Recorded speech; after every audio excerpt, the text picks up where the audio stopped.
בוקר טוב. סליחה שאני קוראת, אבל כאשר אני צריכה לומר הרבה במעט זמן, אז אני צריכה לקרוא. תודה נעמי על הדברים שלך ושלום לכולם. אני ממש מברכת ומודה על הזכות לברך ביום עיון חשוב זה. כאשר אני מביטה סביבי היום בקהל הנמצא כאן באולם, אני נרגשת לראות את ההיענות הרבה להשתתף ביום חשוב זה. בין אלה מכם שאני מכירה היטב משנים של עבודה משותפת, ובין אלו שאני ביניכם שהם פנים חדשות עבורי. אני יודעת שהנוכחות של כולנו פה נובעת מהדאגה הרבה לילדים שעוברים התעללות. אין ספק שכולנו היינו רוצים למנוע תופעה זו לגמרי, אך עדיין יש הרבה ללמוד, הרבה לעשות, הן בתחום המניעה ועד להתערבות במקרים הקשים. רק כדי לעדכן אתכם קצת על התמונה הרחבה של ילדים בסיכון בישראל, אומדן שנערך על בסיס ממצאי המיפוי של התוכנית הלאומית לילדים ונוער בסיכון, מעלה שכ-350,000 ילדים בארץ שלנו הם בסיכון, ש60,000 ילדים הם במצבי סכנה ממשי, אלו הילדים שהאוכלוסייה שנדבר עליו היום נופל בתוכו, ויש עוד 120 ילדים שהם במצבי סיכון מורכבים מה שקוראים. כלומר, יש להם בעיות בשלושת התחומים העיקריים החשובים להתפתחותו של ילד, במשפחה, בלימודים ובחיי חברה ובמצב הנפשי.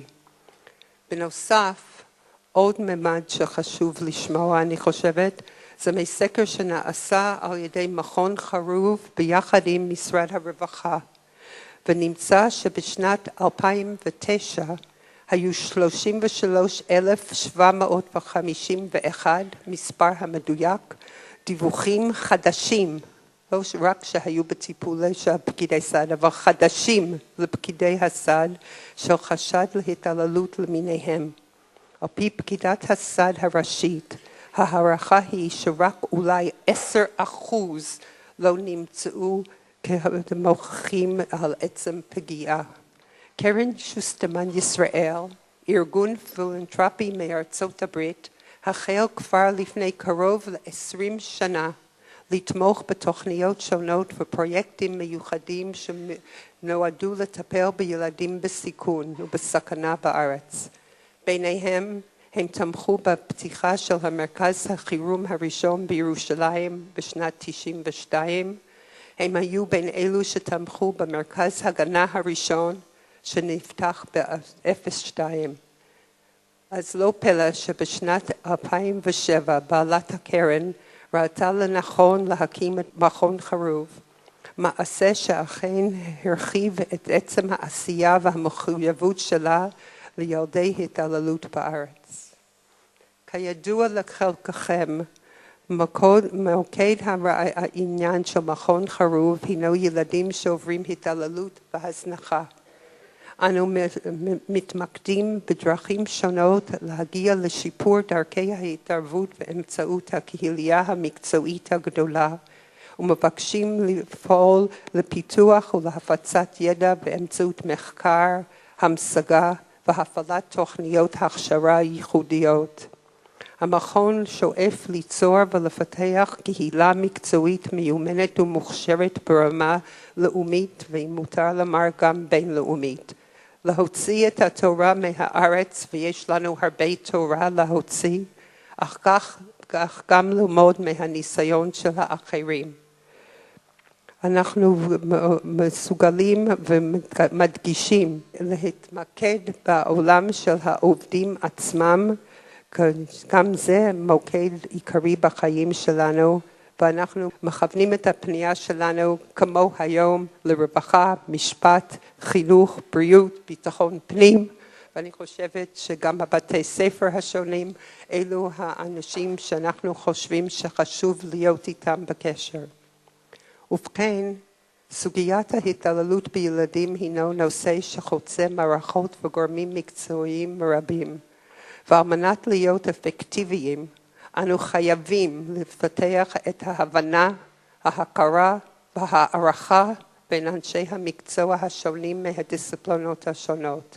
לדעתנו, ככל שנרבה בהזדמנויות לדיאלוג וללמידה משותפת, כמו ביום עיון הנוכחי, וככל שנעשיר את הידע ההדדי וההבנה לתרומה הייחודית של כל אחד מן המקצועות, כך נשפר את איכות הטיפול והשירות הניתן לילדים ולמשפחות. אם נתעמק בחשיבה זו, מה שצריך להעסיק אותנו לא רק ביום עיון זה, אלא בכל יום של עבודה, זה איך להסתדר עם צורכי הילד, איך לקבל את המענה הכי טוב עבורו. אסור שענייני אגו וטריטוריות מקצועיות ייקחו קדימות לכך. עם זאת, יש להכיר כן בזהות ובקוד האתי הייחודי של כל אחד מאיתנו פה, כאשר המטרה הסופית הינה לבנות מארג אשר ישרת בצורה המיטבית ביותר את הילדים ומשפחותיהם. לדוגמה, סוגיה הנמצאת בכותרת ממש בימים אלו, של הצורך בשיתוף במידע בין שירותים שונים, והאתיקה של הדיווח של המערכות השונות. הנושא הזה, דרך אגב, היה מוקד של סמינר שקיימנו לפני כחצי שנה. אז עסקנו בסוגיה המורכבת של סודיות מקצועית, מה שבתוך כל הלמידה וכל העניין גם של היום הזה, בין בגלוי ובין בסמוי. והיה ברור לכולנו שזה רק פתיחה לליבון. בסיכום אותו סמינר הייתה הבנה שחייבת להיות יותר הידברות בין המערכות והדיסציפלינות, שחשוב שנדע יותר על השקפת העולם אחד של השני והנעשה על ידי השני בתחומים שלו כל אחד אישי. רק על ידי בניית ערוצי תקשורת מסודרים ומקיפים, בימי לימודיים כמו היום הזה, יש סיכוי שנייצר תורה יותר מושכלת לגבי כל הסוגיה ודרכי ההתערבות הנכונים ביותר. בעינינו, יום העיון היום הינו המשך ישיר ליצירת פלטפורמות נוספות בהן ניתן לקיים דיאלוג חיוני בין המערכות, וגם פה אנו פתוחים לדיון בסוגיות הנוגעות הן לזירת הטיפול והן לזירת המשפט, מתוך תקווה שעל ידי כך נגביר את שיתוף הפעולה גם בשטח. לדעתנו, כמה שנתעמק יותר בעולם והדילמות והסוגיות שלכאורה נראים בלתי פתירים, כך נוכל להגיע לאור בקצה המנהרה. כך יהיה יותר סיכויים להגיע לפתרונות ויצירתיות ואף התחדשות והשתנות לטובת הילד ומשפחתו. ואם אנו כבר מדברים על חיבורים, החיבור בינינו לבין מרכז נוגה היה נראה כטבעי. אנו שמחים על ההזדמנות לשותפות במסגרת יום העיון זה. עוד בשיחות המקדימות שהיו קצת לפני זמן, הראשונות בין שני הארגונים, בלטה התפיסה המשותפת שכדי לשרת נאמנה את האינטרסים של הילד, חייבים את שיתוף הפעולה של כלל אנשי המקצוע המשיקים לנושא.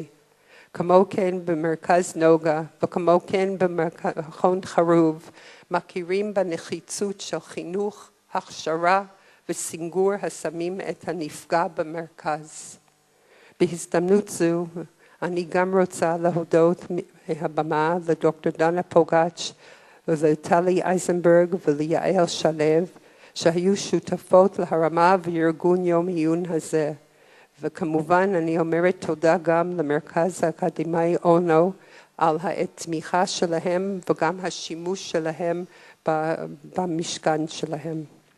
לבסוף, אני רוצה להדגיש שוב ולומר את זה בכל העוצמה שאני מסוגלת, שלכל אחד פה בחדר יש חלק בפתרון הבעיות של הילדים ויכול לתרום לטובתו. חשוב לא פחות שכל אחד יכיר בחיוניות של האחרים לצידו. שיפור התקשורת ושיתוף הפעולה בין הגורמים המקצועיים השונים לא רק ישרת את טובת הילד, אלא גם יהיה לעוגן תמיכה עבור כל אחד מבעלי המקצועות השונים לשאת בעול החברתי הכבד שרובץ עליו, בין אם באולמו ובין אם בעולמו. בתודה.